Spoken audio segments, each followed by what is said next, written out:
Hi, thank you, Josh. Refuah Shlema to you. Welcome, everybody. Hello. Let's begin with a little singing. Harry's going to put the words in the chat.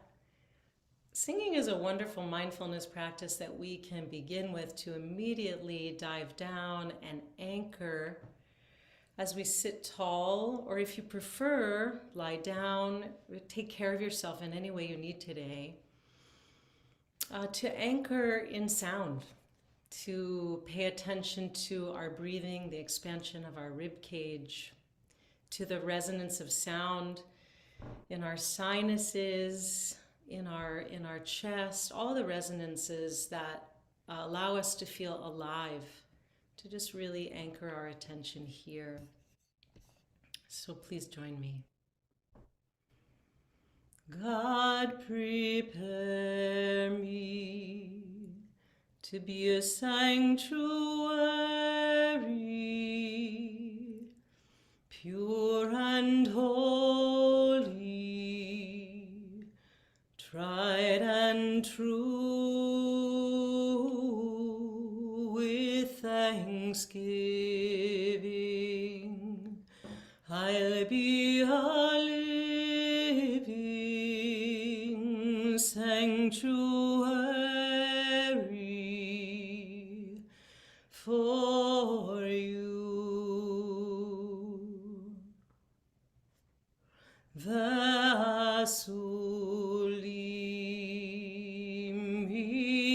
mikdash v'shachanti betocham v'anachnu nevarech me'ata ve'ad olam.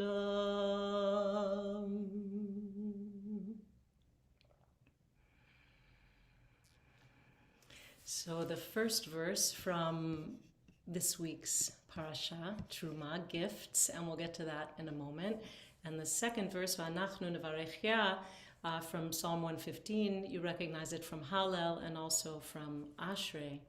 So let's just review where we are in our story. In Parshat Bishalach, we crossed the sea. In Parshat Yitro, we received the Aseret HaDibrot, the commandments. In Mishpatim, we received further laws, rules, and regulations to help us cohere into a community, into a just society. And now we get to Parshat Truma. And from here forward, the next 5 parshiot, almost a full half of Exodus, will be devoted to building the Mishkan, building the physical space, the tabernacle in which God's presence, divine presence, will be with us through our journeying through the desert. So the parsha begins, tell the Israelite people to bring me gifts. Vikhu li truma, me'et kol ish asher yidvenu libo, tikhu et trumati. From every person whose heart so moves him or her to bring me gifts. Yidvenu libo. And we're going to hear this throughout the next parshiot, this expression, nidivut lev, generosity. And I can't help, just sidebar, bonus, to tell you that there's a beautiful Israeli classical guitarist whose name is Nadav Lev. He's a kibbutznik, but I don't know, his parents must have been very attracted to this parasha or to the idea of generosity. Look him up, he's exquisite, Nadav Lev. So then a few verses later, we have this beautiful verse that we just chanted. Ve'asuli mikdash v'shachanti betocham. Make for me a sanctuary, and I will dwell within them. So just to let you know, I won't be sharing screen or anything today. If you feel you just want to close your eyes and be in your meditation throughout and let my words wash over you, go ahead. I want to share with you, I picked up this book this week, Torah Journeys from Rabbi Shefa Gold, and I'll share a link at the end. And a little bit of her writing really blew me away. So I just wanted to share it with you and take us into our sit. Shefa says, our journey takes us at last to the threshold of a great mystery. God has brought us out of Egypt, the place of narrow perception, for one reason, to be your God, to exist in holy relationship. For this is the key to freedom, a conscious connection to the reality that lies beneath the surface of things, frees us from the bonds of the material world, and allows us to expand beyond the arbitrary limits of our particular conditioned perspective. So just to pause there, isn't that the whole of our meditation practice? To work with this conscious connection to the reality that lies beneath the surface and allows us to expand between our arbitrary limits or our self-imposed limits of our conditioned perspective. She goes on to say, yet freedom is elusive. When we left Egypt in search of it, we were blocked by the great impossible sea. When we crossed the sea and fled to the wilderness, we encountered within us the enslaving attitudes and habits of rebellion and complaint. And even after we stood at Sinai and received that moment of clarity, we still fell back into the habits of busy mind and cluttered heart. So again, these are our meditation instructions, right?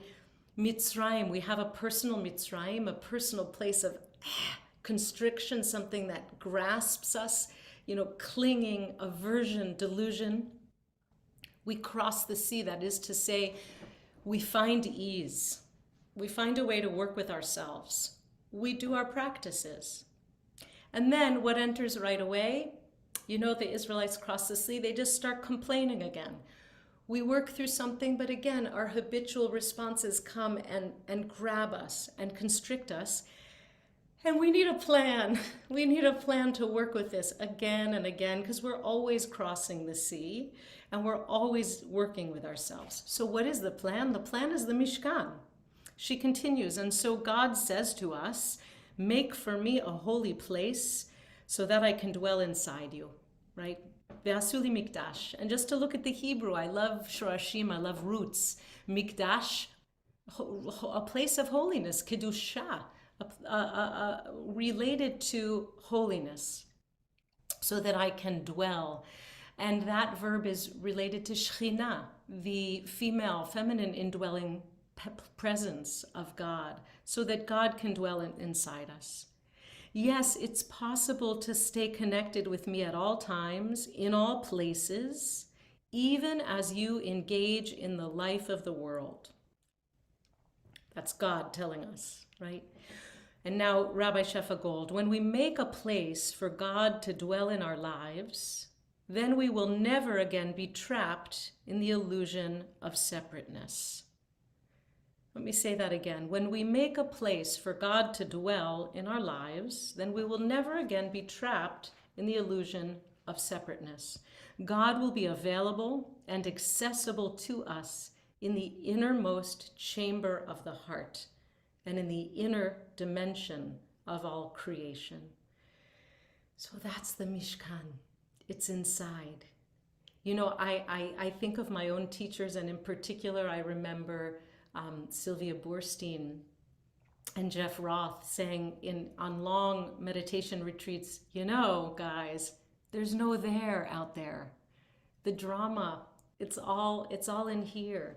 So we need the Mishkan as an external thing in the wilderness, but ultimately, where do we create this sanctuary? We create it within. So let's sit with the intention to access by making some spaciousness, feeling our own breath, the resonance of our own self within ourself, to perhaps find access to or space for the divine to dwell in any of the names by which you know God. Perhaps it's source, Shekhinah, wisdom, maybe it's light or presence or beingness. Or what I'd like to say about meditation, I sit, I open, and I wait patiently for the divine download. So let's sit quietly, make a little space, create this inner dwelling space, this inner Mishkan, and see what arises from Source.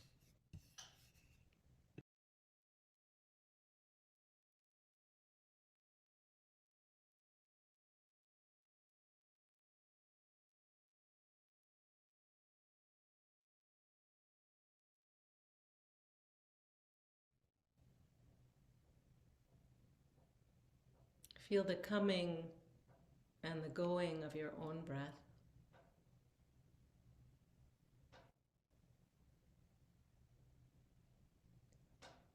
Sit or lie down in a way that is dignified, open, receptive, as if you were waiting to receive a very, very special and important guest.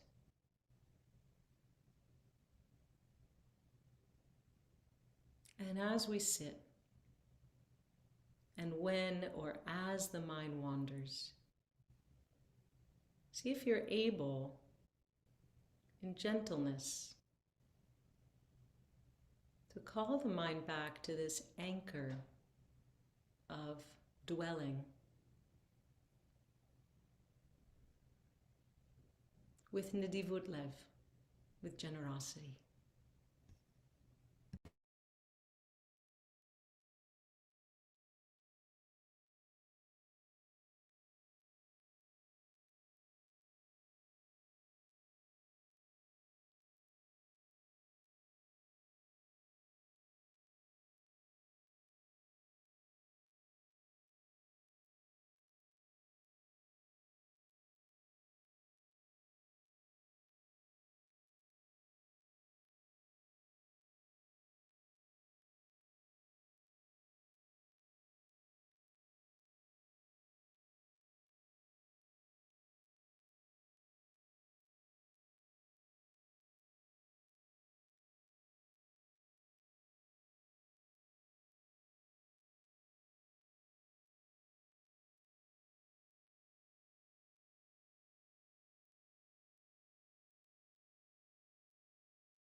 God, prepare me to be a sanctuary, pure and holy, tried and true,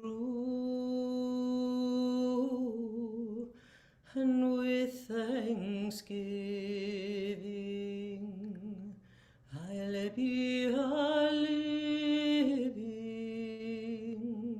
sanctuary for you. Ve'asulim mikdash ve'shachanti betocham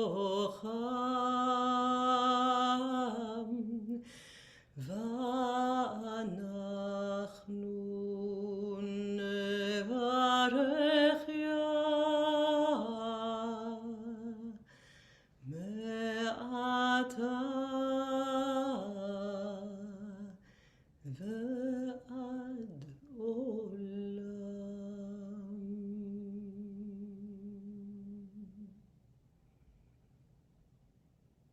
And a reminder that the verse says, Ve'asuli mikdash, make for me a holy space, a sanctuary, v'shachanti b'tocham, that I can dwell within them, not within it, within them, within the people, within us. And I'll just close with one last piece from Shefa Gold here. Here's the blessing of Truma. When the heart is willing and there's a commitment to the work, the divine spirit will show us the pattern, the blueprint, the plan, the inspiration that births beauty into the world. And that beauty is designed to send us back to the source of its inspiration. Truma means gift, and ultimately, the only gift we can give is ourselves, our full and available presence in each and every moment of our lives. So thanks all for your full and available presence today. Thank you, Lizzie. We'll have a chance to reflect on that and ask questions in just a minute. And if you need to leave us, we wish you a tzidchem shalom, farewell. Hope you'll come back. We'll be back tomorrow, same time and channel. But before we get to that, if you are reciting Kaddish and you have someone you are remembering today that you want to share their name in the chat, please do. Chat is open for that. And we'll put the text of the Mourner's Kaddish up on the screen. There we go. Harry's staffing our tech desk today. Thank you, Harry. And I'll invite you to unmute if you want to say Kaddish with me. Yitkadal v'yitkadash shmei Rabbah. Amen. V'alma divra chirotei v'yamlich malchutei b'chayechon v'yomechon v'chayei b'chol beit Yisrael ba'agala v'zman karim v'imru amen. Yehi shmei Rabba barach le'alam v'amen. Yitbarach v'yishtabach Amen. V'yithadar v'yitalal shmei v'kudshah b'riah Ela v'kol v'shirata tushbachata v'nechamata b'miran ba'al Amen. Yehi shlama rabba v'shamayach chayim aleinu ve'ol Yisrael Oseh shalom b'mamah u'ya'aseh shalom b'kol Yisrael ve'al yoshvei teva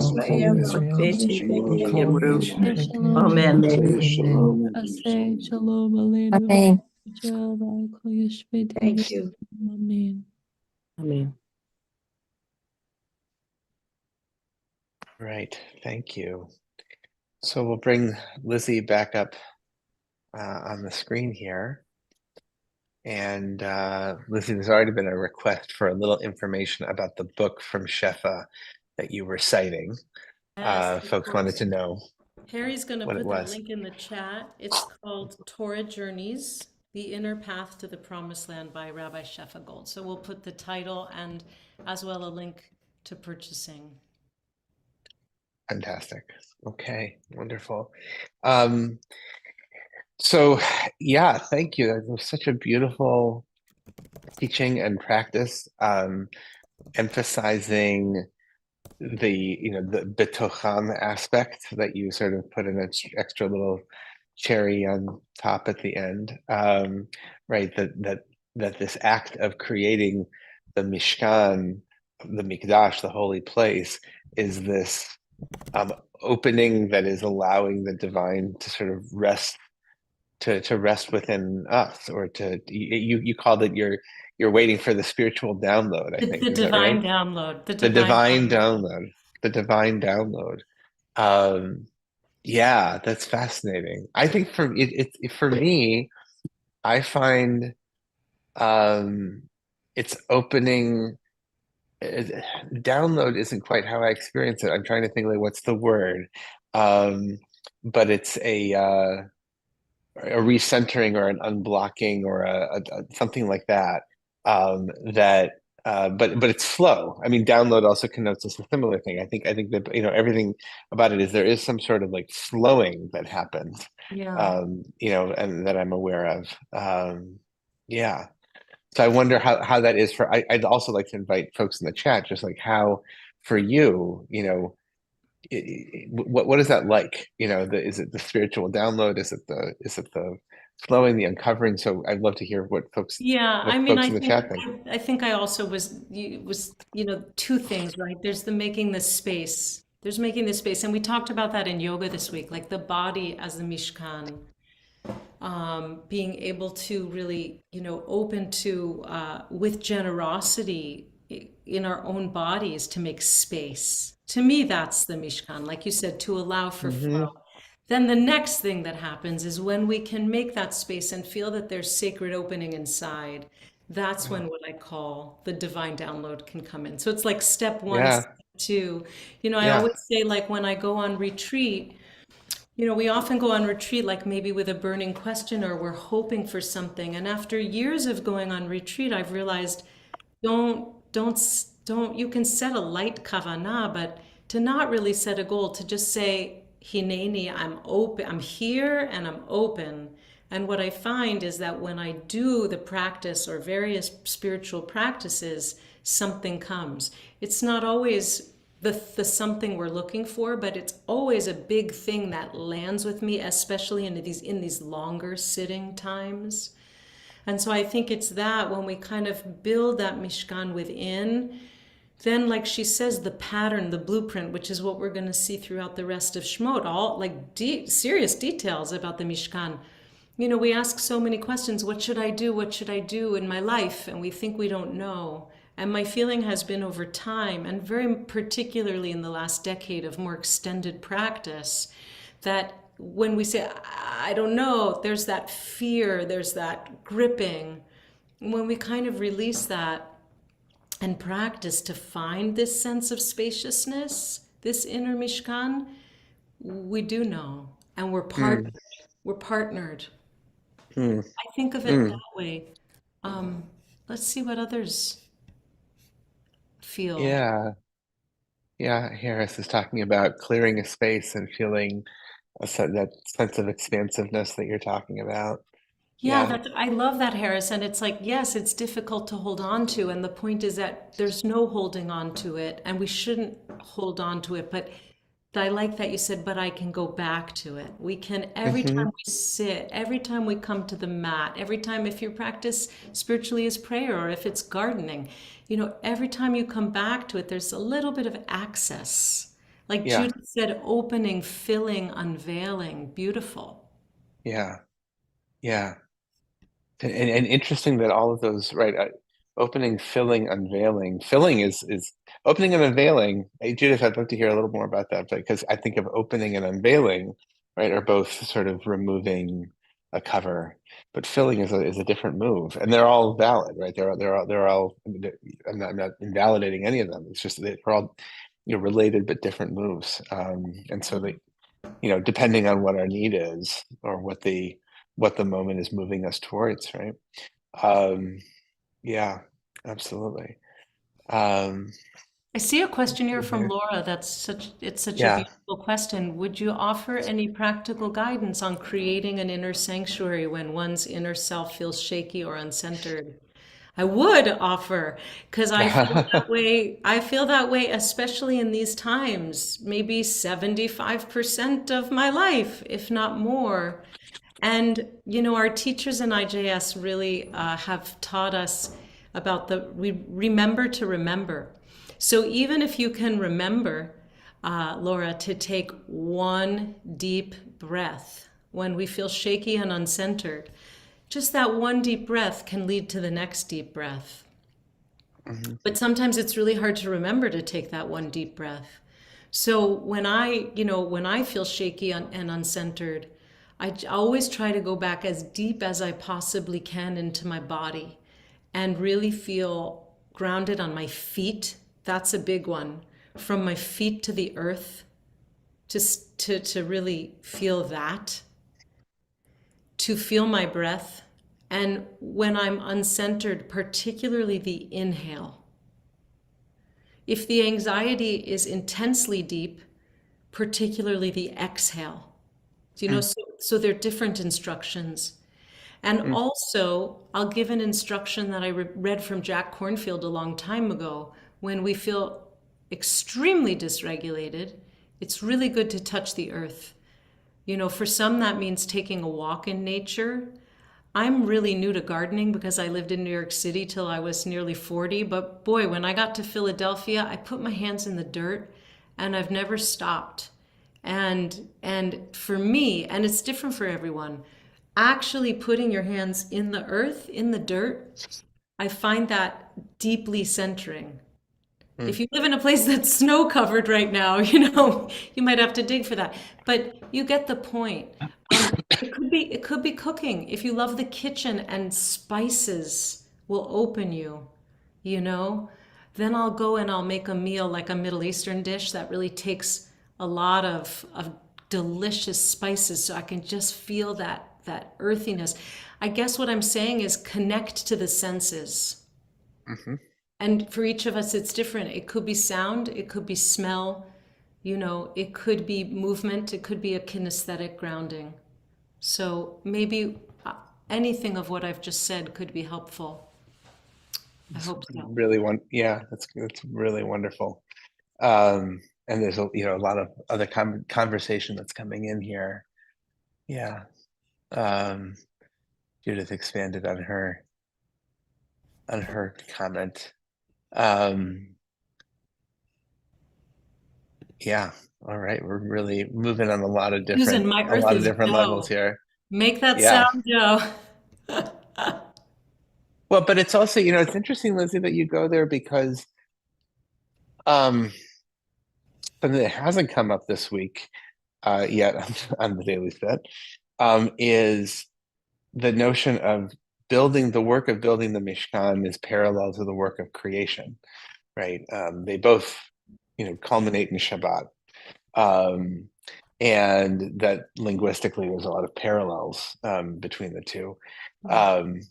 And so there is something about just, that rooting in creation, rooting in our embodiment, rooting in, the totality of ourselves and the connection with the natural world. That's, that would seem to me to have, it is not at all disconnected from creating the Mishkan, right? Yeah. It's part and parcel, actually.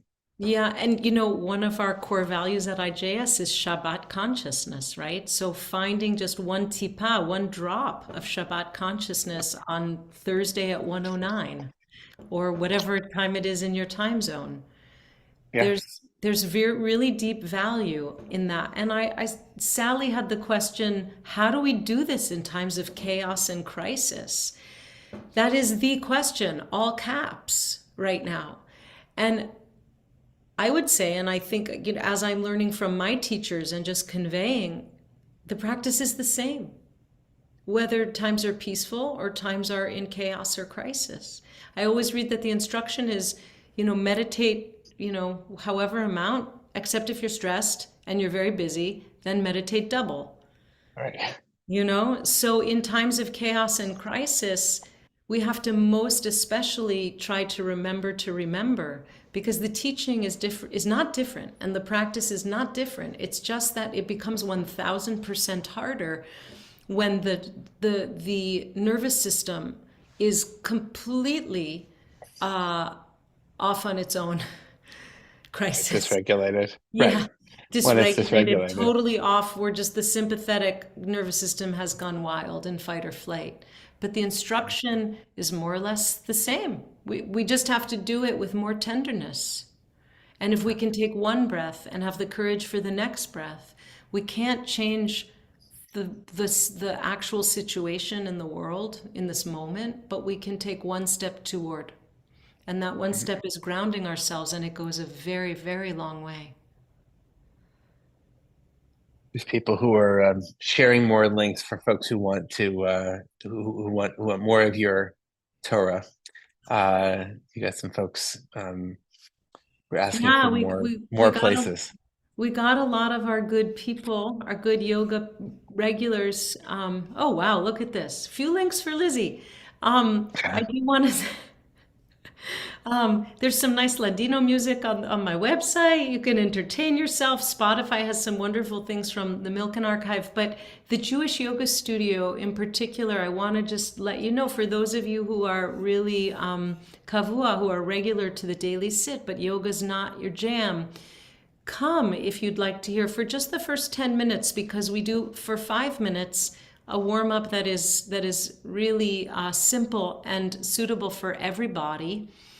And then for about 5-7 minutes, I teach some Torah. And then we go on to the rest of our practice. So feel free to just tune in for 10-11 minutes. And you can get a little, it's usually Parshat HaShavua or the holiday, if a holiday is coming every single week. So you can avail yourselves there as well. And we always welcome you. It's a very special community. Yeah. Yeah. Thank you. What time is Yoga Studio? Mondays, 11 a.m. Eastern till 12. Monday, 11 to 12. And you can sign up on the free resources page of our main IJS page. And if you don't catch it live, it's always there for you. It's always there for you. And not this Monday, not this coming Monday for the holiday. Right. Right. Yeah, and you can do it, and then you have enough time to get to get prepared for. Then you can come on the daily sit half an hour later. It's like we designed it that way. No, actually, for those who are able, it makes for a nice Monday morning mini retreat. You can be with us for a little. You can ignore or do the yoga or just sit. Sometimes many people come to yoga, and I say, if you're tired, just lie on the floor and just listen. It's nice just to know people are there with you. And if you're suffering especially, which so many of us are these days, just to be. And then you can take a pause, get a cup of tea, and come to the daily sit. And it's your free Monday with IJS. There you go. Okay, great way to start the week. Amazing. We should end there because that's a high. we really should. I mean, that's like high energy right there, and you got all these people who are saying, "Oh, it's time for me to start yoga." So, Lizzie, you're gonna have a bigger class. You're gonna have to get a bigger Zoom room.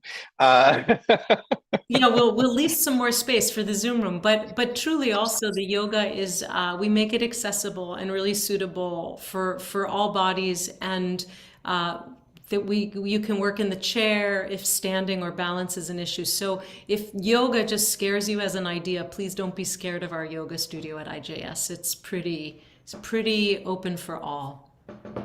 Fantastic. All right, I think that's a good place. Actually, it is a good place for us to wrap it. So thank you, Lizzie. It's great to be able to practice in this way with you. And thanks to everybody for being here today. We'll be back tomorrow and for one more day. And in the meantime, I hope everybody, and Gail, yes, I think even if you don't have a yoga mat, yep. So we'll see you back here tomorrow, same time, same channel. And in the meantime, thank you to everybody, and hope it's a safe and good day for you the rest of your day. Thank you. Thanks all, sei gesund.